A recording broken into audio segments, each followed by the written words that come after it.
There exists an unusual contradiction. The less significance you place on things, the more life appears to favor you. When you cease fixating, pursuing, and clutching at things with desperation, they begin to come to you without effort. But why is this? Michel de Montaigne, a philosopher from the 16th century, lived by this idea. He viewed the world with interest rather than attachment. He pondered why individuals were constantly ensnared in cycles of anxiety, desire, and disappointment. His finding was straightforward. It is our fixation on control that makes us feel uncontrolled. Montaigne's insights were not merely theoretical. They were deeply personal. He experienced firsthand the tumultuous nature of life, having survived the wars of religion in France and the loss of several family members. Despite these hardships, he maintained a sense of calm and detachment, which he attributed to his philosophical outlook. He believed that by accepting the natural course of events and not resisting the flow of life, one could achieve a state of tranquility and contentment. This acceptance did not mean passivity, but rather an active engagement with life on its own terms. Consider this scenario. You are desperately trying to impress someone. You scrutinize every word, every text, every action, striving for perfection. However, in doing so, you appear rigid, anxious, and unnatural. Contrast this with someone who is calm, self-assured, and simply enjoying the moment. Who do you think is more appealing? This principle applies to all aspects of life: money, relationships, success. The more you pursue something out of fear, the more it seems to elude you. But the moment you release the need for a specific outcome, stop trying so hard, and focus on simply being rather than forcing things, they start to align in unexpected ways. This phenomenon can be observed in various aspects of life. For instance, in the realm of creativity, artists often find that their best work comes when they are not forcing it, but rather allowing themselves to be in a state of flow. Similarly, in sports, athletes perform best when they are not overthinking their actions but are instead fully present in the moment. This state of being present and detached from the outcome is what allows for peak performance and true enjoyment of the activity. Montaigne was not advocating for carelessness or laziness. He was suggesting that we stop clinging. When you detach from the need for things to go a certain way, you free yourself from stress, suffering, and the endless cycle of inadequacy. This is where true power lies. He often wrote about the importance of self-awareness and self-acceptance, believing that true freedom comes from within. By understanding and accepting ourselves, we can navigate life's challenges with greater ease and resilience. There is a peculiar psychological phenomenon at play here, the law of reversed effort. The harder you try, the worse the outcome. It is like trying to fall asleep. The more you force yourself to sleep, the more awake you become. The more you try to be confident, the more insecure you feel. The more you try to be happy, the more aware you are of your unhappiness. This is why Montaigne believed in flowing with life rather than fighting it. He observed that people who are always scheming, forcing outcomes, and obsessing over every little thing were usually the most miserable. But those who took a step back, observed life with a sense of detachment, and stopped grasping onto every little desire found joy effortlessly. This idea is supported by modern psychology, which has shown that excessive focus on a desired outcome can lead to increased anxiety and decreased performance. For example, studies have found that students who are overly focused on achieving high grades often experience test anxiety, which can negatively impact their performance.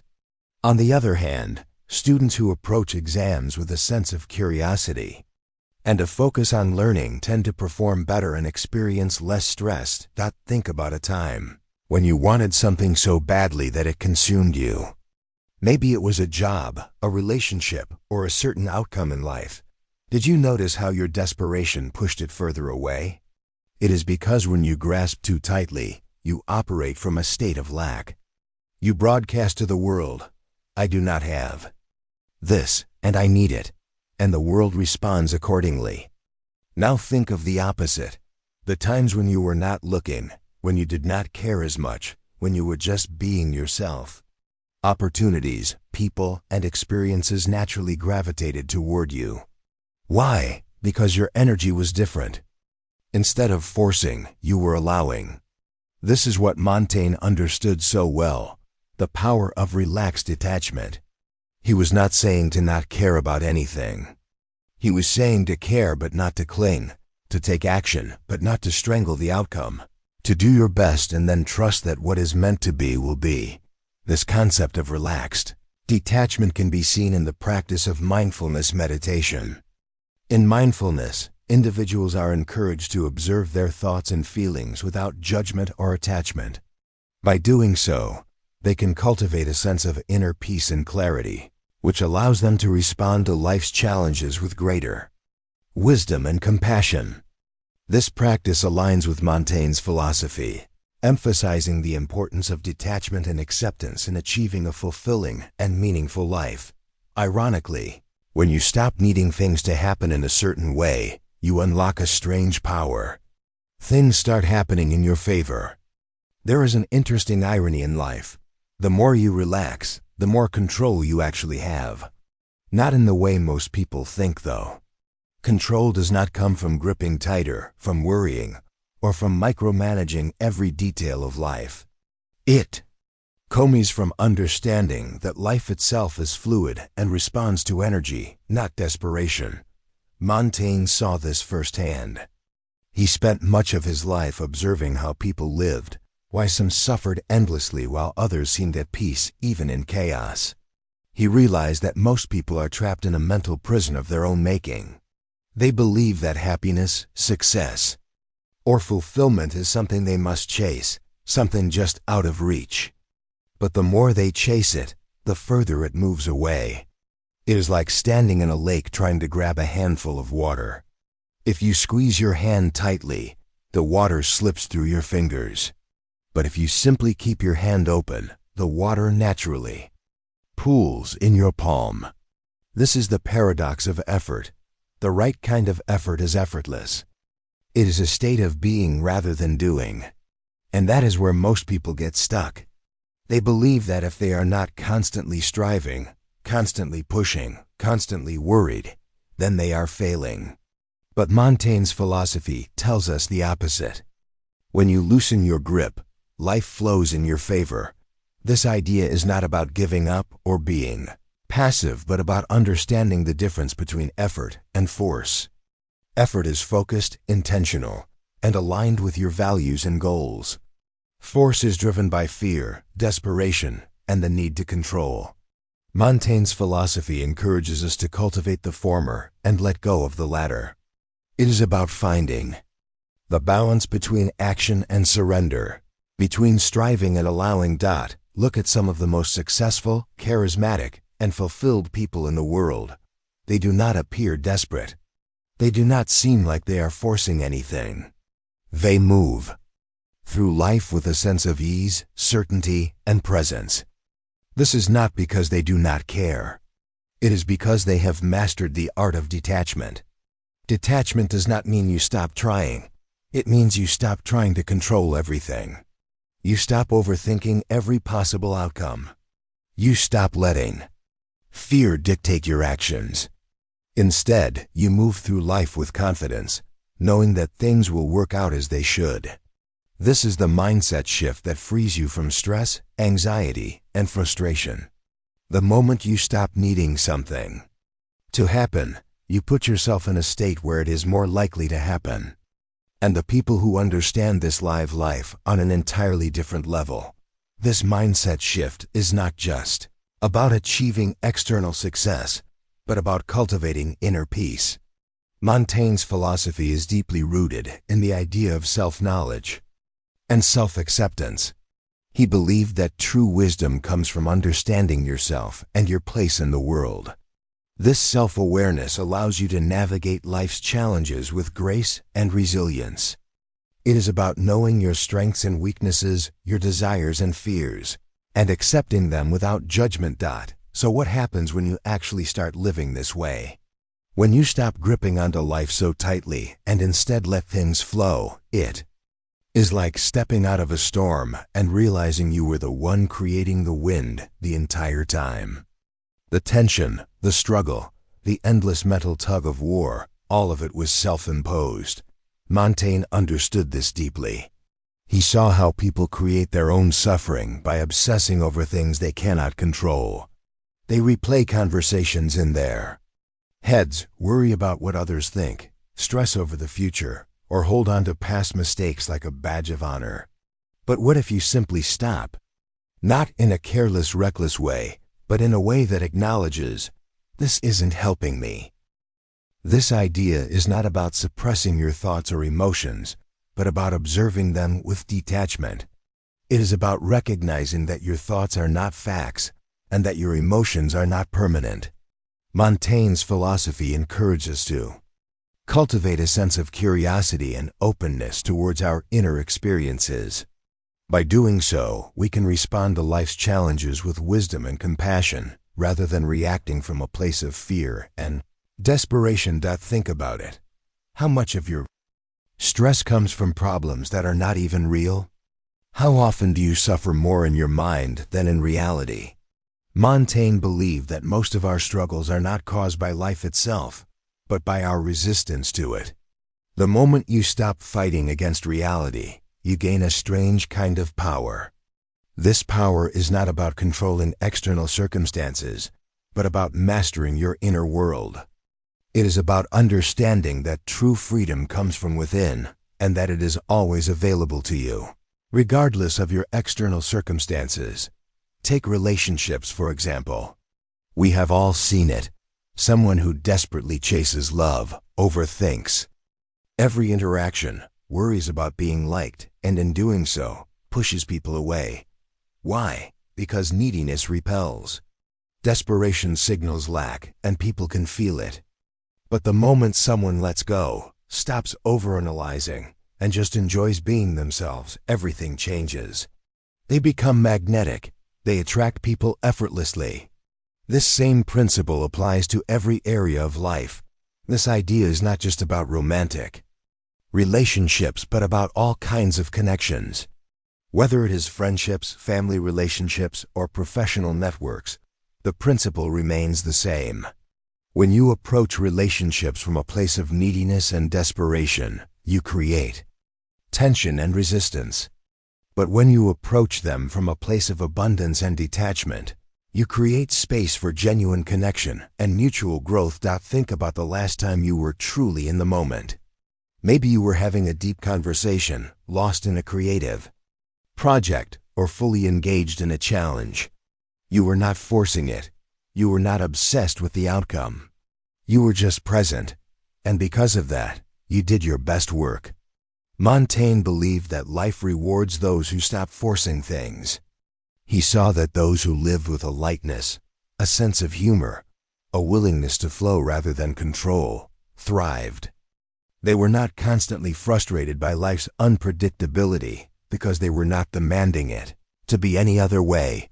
This idea is not about being passive or indifferent, but about being fully engaged and present. It is about understanding that life is not a series of problems to be solved, but a journey to be experienced. Montaigne's philosophy encourages us to cultivate a sense of curiosity and openness towards life's challenges. By doing so, we can respond to them with wisdom and compassion, rather than reacting from a place of fear and desperation. And here is the paradox.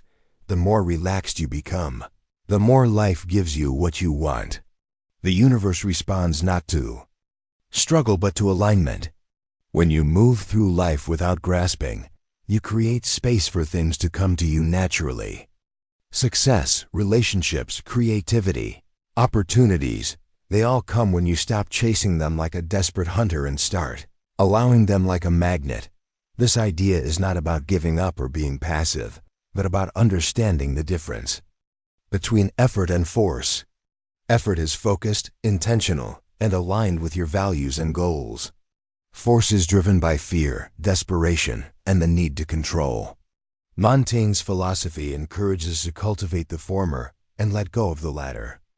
It is about finding the balance between action and surrender, between striving and allowing. Montaigne's wisdom is a reminder that ease is not laziness.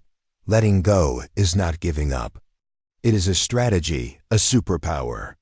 And the people who understand this stop fighting the current and learn to ride the wave. This idea is not about suppressing your thoughts or emotions, but about observing them with detachment. It is about recognizing that your thoughts are not facts and that your emotions are not permanent. Montaigne's philosophy encourages us to cultivate a sense of curiosity and openness towards our inner experiences.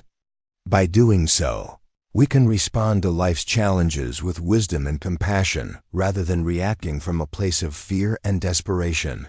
Now, here is where things get really interesting. If letting go brings clarity, control, and even success, why do most people struggle with it? Why do we cling so tightly to control even when it clearly makes things worse? It all comes down to one thing: the illusion of certainty. Your brain is wired to seek patterns, predict outcomes, and hold on to familiar things, even if those things are making you miserable. It would rather cling to a painful certainty than step into the unknown.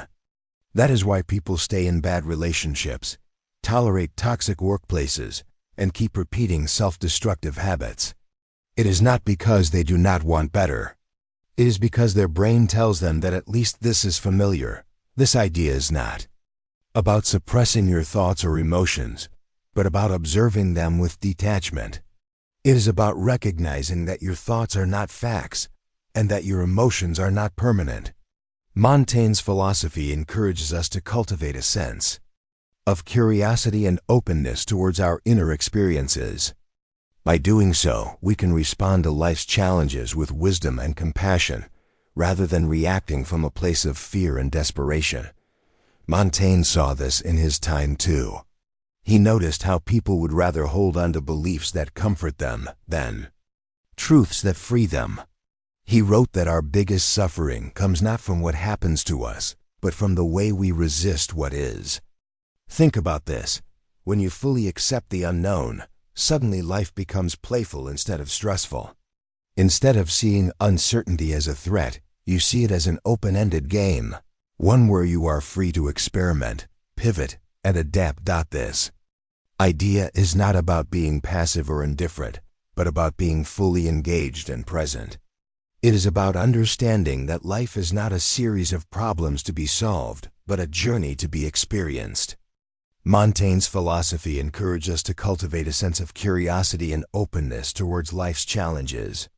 By doing so, we can respond to them with wisdom and compassion rather than reacting from a place of fear and desperation. A perfect example of this is artists, entrepreneurs, and innovators. The most successful people in history were not the ones who controlled everything. They were the ones who mastered the art of adaptation. They understood that rigid control leads to failure, but fluidity leads to growth. Take Leonardo da Vinci. If he had insisted on one specific path, one fixed goal, he would have never become one of the greatest polymaths in history. Instead, he followed his curiosity, bounced between disciplines, and let go of the need to define himself in a rigid way. As a result, he mastered painting, anatomy, engineering, and even early robotics because he did not force himself into a single box. This idea is not about suppressing your thoughts or emotions, but about observing them with detachment. It is about recognizing that your thoughts are not facts and that your emotions are not permanent. Montaigne's philosophy encourages us to cultivate a sense of curiosity and openness towards our inner experiences. By doing so, we can respond to life's challenges with wisdom and compassion rather than reacting from a place of fear and desperation. Or consider the greatest investors in the world. They do not panic when the market crashes. Why? Because they understand the nature of cycles. They expect uncertainty. And because of that, they stay calm while everyone else loses their minds. They know that control is an illusion, and that is exactly why they do not need it. This idea is not about being passive or indifferent, but about being fully engaged and present. It is about understanding that life is not a series of problems to be solved, but a journey to be experienced. Montaigne's philosophy encourages us to cultivate a sense of curiosity and openness towards life's challenges. By doing so, we can respond to them with wisdom and compassion rather than reacting from a place of fear and desperation.